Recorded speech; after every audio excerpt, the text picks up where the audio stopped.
Hello my preschool friends, welcome to our second step video for today. This week we are working on saying the problem. Last week we talked about how we can join play and with our friends who are already playing a game, but today we're going to talk about saying the problem. Sometimes problems happen, and the easiest way to solve them is to first calm down and then say the problem. So if I was having a problem, I would go up to the teacher and using a calm voice, ask them for help and say what problem I'm having. Sometimes if a problem happens, it's really frustrating. So the first thing we have to do is to calm down before saying the problem, because sometimes when we are so frustrated and talking about it, we get more angry. So the best thing to do is calm down first.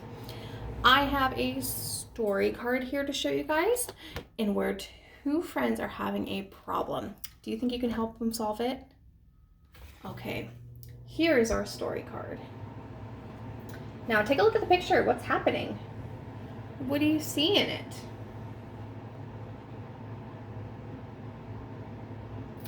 So this is Nora, and this is Talek. Now, do you see any problems that they're having?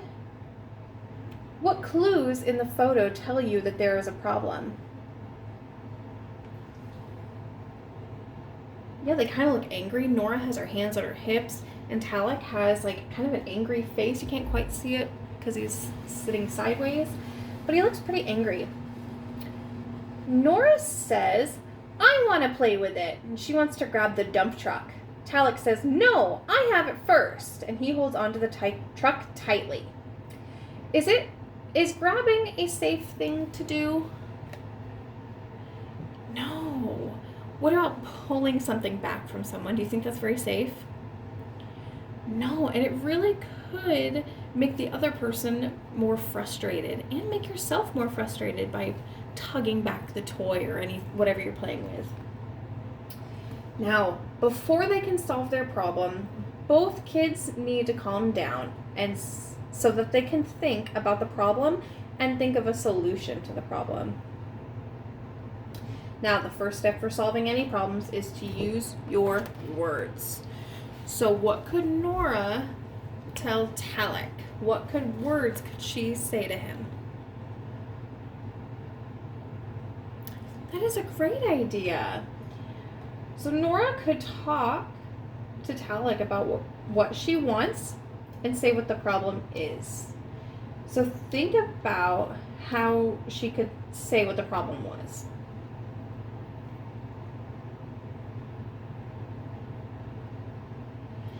Yeah, so they both want to play the dump truck. So Nora could say to Talek, "I want to play with the dump truck." And Talek could use his words and say, "No, I'm playing with it right now." Now, what sort of thing could they do so that they both can get what they want? They can ask help from a teacher. The teacher would probably start a timer or make a suggestion of how they could play with the dump truck together. Do you think that they both can play with the dump truck together? Yeah, they probably could. And if they didn't want to do that, if they didn't want to share at the exact same time, they could always take turns. So one can play with it, Talek can finish playing with it, and then Nora could play with it after him, or after a timer is up as well. So when you have a problem and you're having strong feelings with that problem, first step is always to calm down. And then you can say the problem to think of solutions to that problem.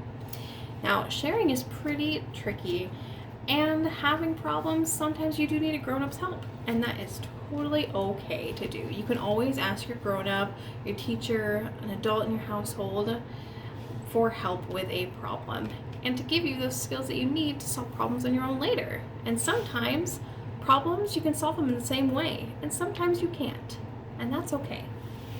Alright, my friends, so we learned how we can say the problem when we're having a problem with a friend, or even with ourselves too. You can use the same solutions.